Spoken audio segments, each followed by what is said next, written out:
Herod's hog than Herod's son. The Latin words for hog and son are very similar. Now, family life. At first, divorce was uncommon. But then as time went on, divorce became more and more common.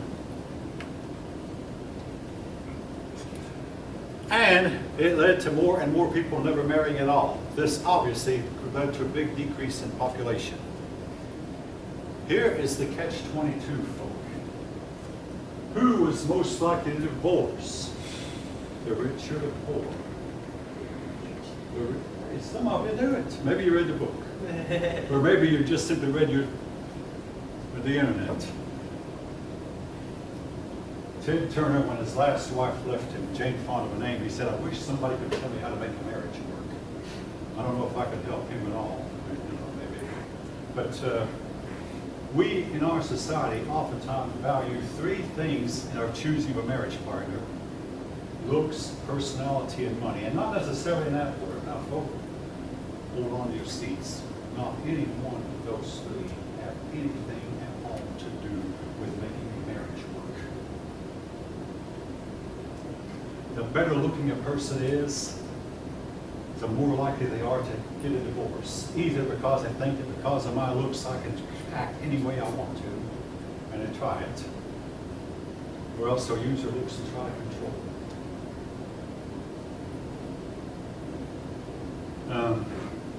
And control is the worst feature in a marriage relationship, whether you're a man or a woman.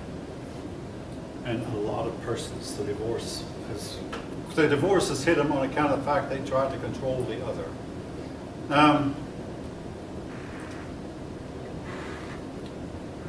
Now, 50 years ago, more than 50, about 54 years ago, I was in high school, I did a paper, my first term paper ever, I'll never forget it. It is American Society Following in the Footsteps of the Roman Empire. I never saved the paper, but I've got it pretty much in my head. And one of the things that I mentioned in the paper was when divorce became more common, the family life unit broke down, and when the family unit broke down, the whole empire tended to break down with it. At that time, the divorce rate was 1 in 3 marriages.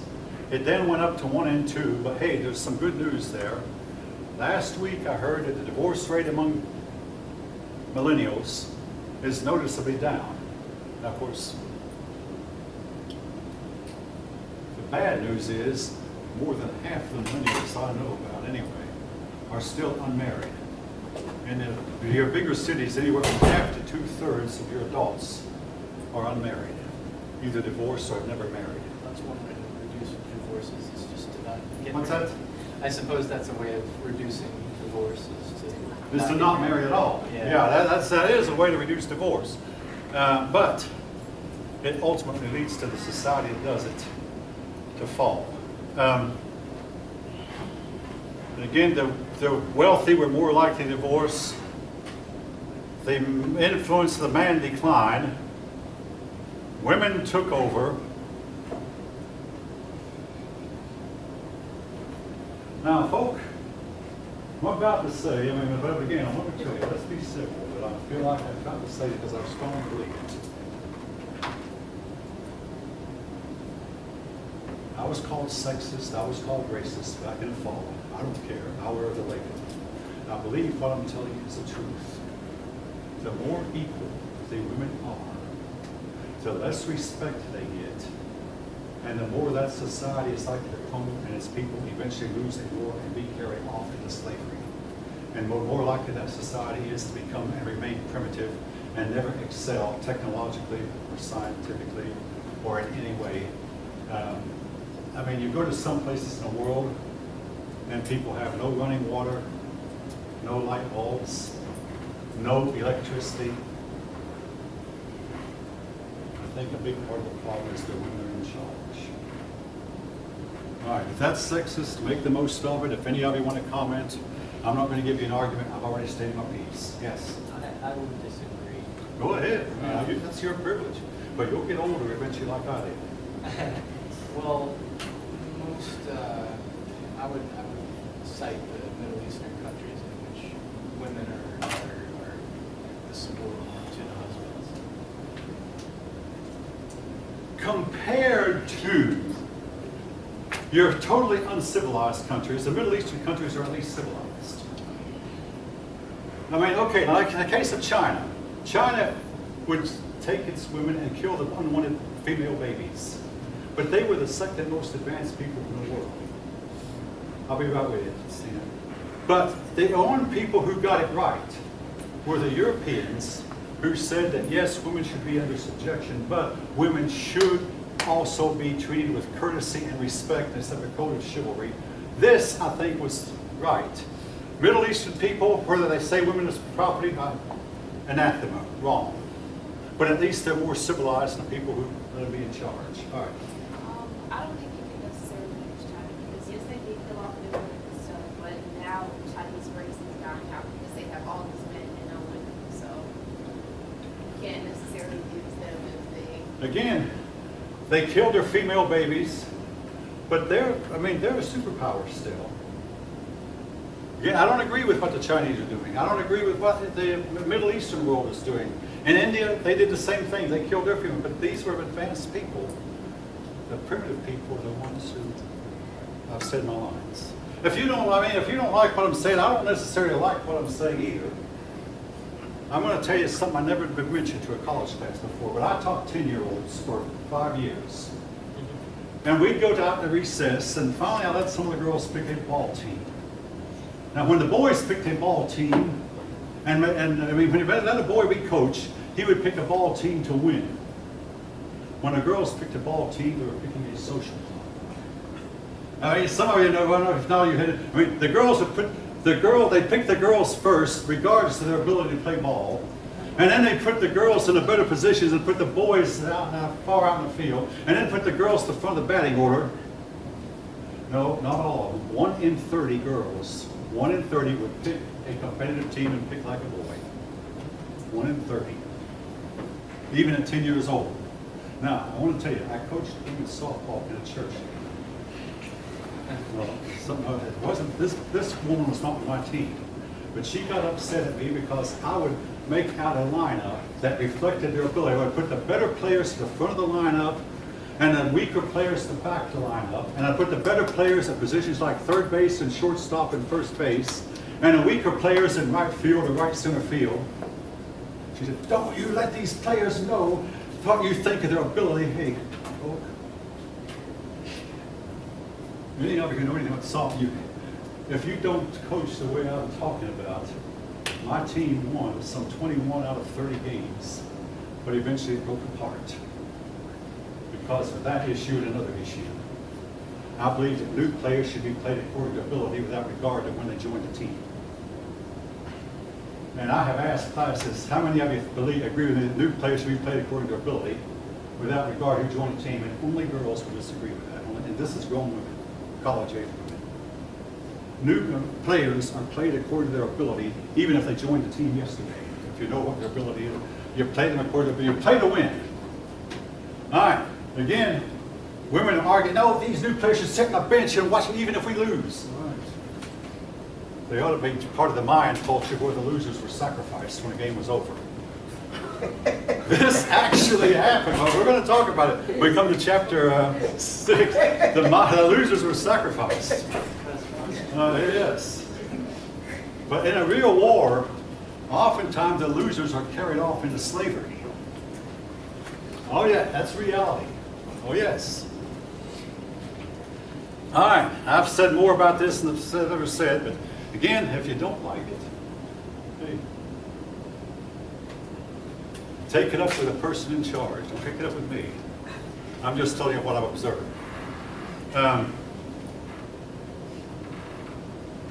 All right. Actually, Roman women became more and more corrupt as time went on. And I think this had a whole lot to do with, well, both the men and women declined in their character. But I think this had a whole lot to do with why the Roman Empire came to an end. Women would make promises and then break them. They would make commitments and not keep them. If they did in a relationship, they would try to control it and dominate it, and most men cannot stand that. And I do have something to tell you, girls. I was in the Army once, and I've talked to a lot of men. Most men do not agree with the women's movement. I'm going to have to leave that topic. You need to know that. Slaves. The wars brought a lot of slaves to the Romans, but the slaves only served for a period of time. Well, here came peace. With peace, slavery ended. Now, I say limited time. For instance, supposing a couple that was not rich, but just had a little bit of means, more than the rest of the Romans, had one slave, or maybe this man had bought a slave back from the war, so they had one slave, and this slave was told by the government, you have to serve for 10 years, and then the master, you have to turn the slave loose. Well, 10 years would go by rather quickly, and all of a sudden the day would come, the slave was turned loose. By this time, slaves were fewer in number, and the price of them went up, up, and up. And your couple couldn't afford that. What that meant was that all of a sudden these Romans had to do the work that had once been done to the slaves. It reminds me of something happened late in my career at Lockheed. A woman retired. She was a good worker, and the work she did was vital to what we were doing. But the company told her, we're not going to hire a woman to take her place. Instead, all of you are going to have to pitch in and do her work as well as do the work you've been doing also. This actually happened, and we had to pitch in and try to do what was her work as well as our own. But this was what happened to the Romans on a big scale. And eventually, even your big slave owners slowly lost their slaves. This year, this slave goes. Next year, and after a while, they had no slaves. And the slaves were few and far between, owing to a lack of wars. And you always had criminals or people like that who might serve out their sentences. Even then, it was limited. A man might get caught robbing somebody and be sentenced to 10 years of slavery. The 10 years would end and he was free. And again, no slave would come in and take his place. There were slave rebellions like we had in our country's history. The worst rebellion was the rebellion of Spartacus. More than about 48 years or so ago, there was a movie made about Spartacus. It might have been longer than that. Have any of you by any chance seen it? Spartacus, it's just simply called Spartacus. Yeah, anyway, Spartacus was based on a true story. Spartacus led a slave rebellion. He was unsuccessful, and part of the reason was, among the government side, Spartacus' slaves rose up and killed some of their masters and then fled, but they could not organize. Now, among the masters, everything was organized. Among the Roman army, every soldier knew his rank. You had your centurion, you had your sergeants, you had your captains, you had your generals, but every soldier, and you had, of course, most of the people were privates. Every soldier knew where he stood, and every soldier knew which outfit he belonged to. Among the slaves who were continually fighting to rule, to lead, and this fighting ultimately meant that they did not work together. The slaves were defeated in battle, and they were the ones who survived the battle were crucified. Now, according to the movie, when Spartacus was hanging on a cross, his wife came to him and brought their infant son, and she said, Spartacus, I have some good news for you. This young baby is going to be reared a free person. He will not be a slave when he grows up. And that supposedly made Spartacus happy. The rebellion occurred in about 73 BCE. Again, most famous rebellion of all time. Now, what helped keep down rebellions was all the slaves were told, if the master gets killed, all you slaves are going to get killed also, whether you participate or not. And this encouraged slaves to report plots against the master, because they would pretend they were on this rebellion side, and then they would whisper to the master's ear that so-and-so is plotting against you, and they would save their own life that way. This, by the way, went on in an American slave system also, where the slaves who reported were exempted from being punished when the other slaves were. But as time went on, again, slavery declined.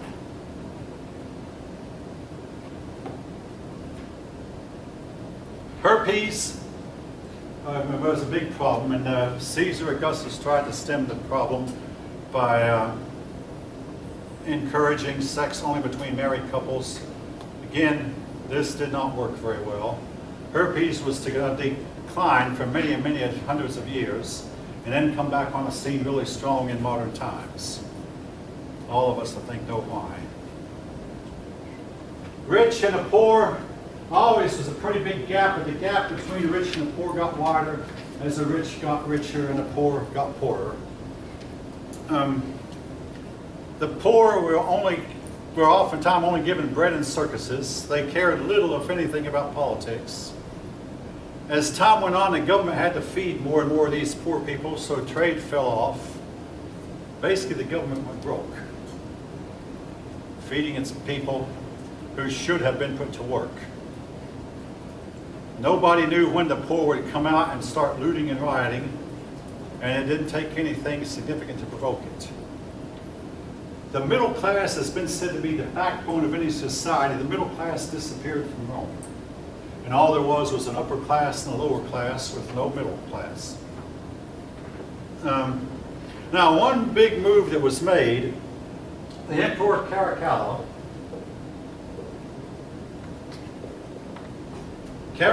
decreed that everybody who was born in the Roman Empire was a citizen.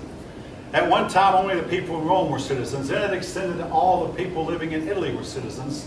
Then it got to where the people who were high up in the province were citizens. But Caracalla said everybody is a citizen. This meant an end to the practice of crucifixion. Citizens were not allowed to be crucified. So Peter was no citizen. Jesus was no citizen. They were crucified. And most of the disciples were not citizens. They were crucified. But Paul's father, Paul had been high up in the Jewish life, and Paul's father done some favors, so Paul was born a citizen, and so Paul was beheaded. But again, the Emperor Caracalla made everyone a citizen, and then everyone had all the rights of citizenry. Gladiators.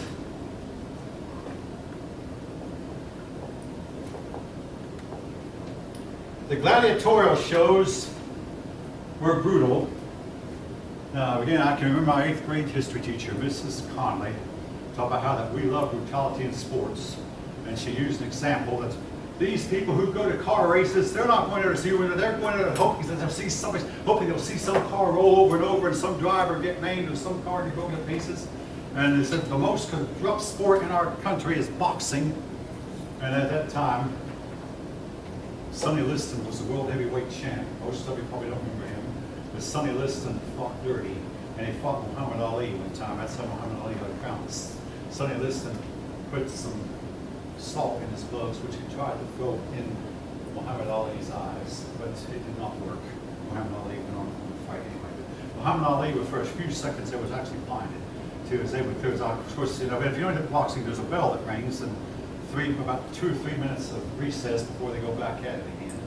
But Liston almost had it cornered, almost had it, but could not quite put it away. Again, fought dirty. Now, I don't think this goes on now as much because any more experts inspect each other's gloves as soon as they get in the ring before the fight starts. But that was not going on in those times. But anyway, now the gladiators, they fought to the death.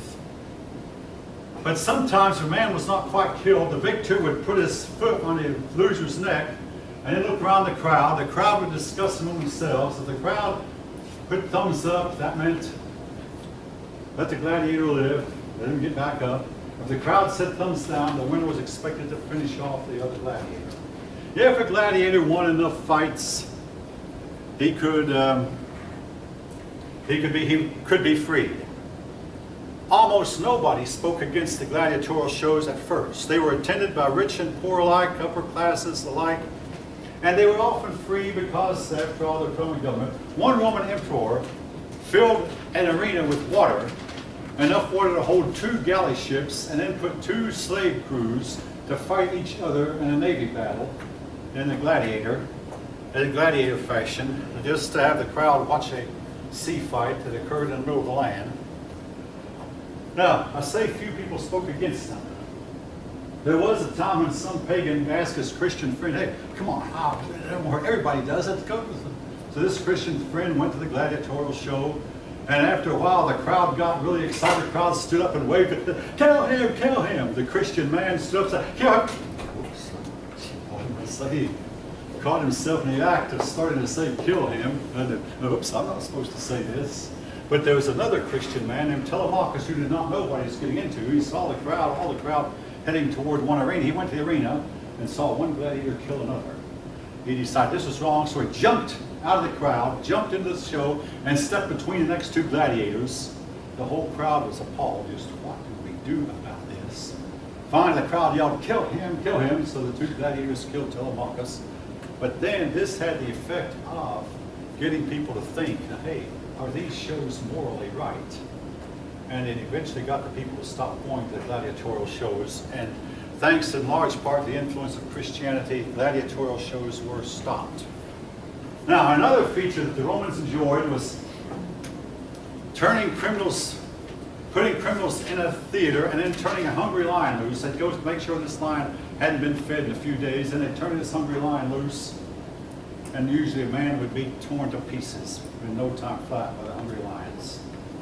A lot of Christians met their end in an arena, but it had the opposite effect. Instead of people being afraid, it said, hey, if they're willing to die for that, maybe they have something I don't have. So it got a lot of people to join the Christian church who otherwise would not have joined.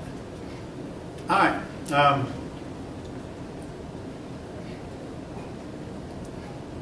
There is a story, I have time to tell it. A slave escaped one time. He went to the woods and he met this lion and expected to be torn to ribbons in no time. But instead, the lion was roaring in agony, and the slave noticed, hey, this lion has a thorn in its paw. So the man went up, pulled the thorn out of the lion's paw. The man and lion became fast friends. But a few days later, the slave was captured. The lion was captured also, separately. And they put the lion in the arena in a cage and starved him for a couple of days, then opened the arena doors. And the crowd expected the slave to be torn to pieces. Instead, the lion walked up and let the slave pet him. The slave went over to the king and said, Your Majesty, this lion I saved by taking the thorn of its paw. The king and the crowd were so impressed, they turned both the lion and the slave loose. Didn't happen very often, but at least there's one story that went out that says, but see, if you could survive the lion attack, you were considered innocent. And and maybe one person did, but you were considered innocent. Okay. In the Bible, there's a story of Daniel when the lions did not tear him to pieces, the king tore his accusers to pieces. In other words, Daniel was declared innocent, the people who accused him were declared guilty, and they and their families were executed. All right. Well, it's too late now. This topic would take a while, but the next topic we're talking about is Christianity. We'll start from there. Christianity started out as an offshoot of Judaism. I'm going to leave it at that. Everyone, have a good weekend. We have one more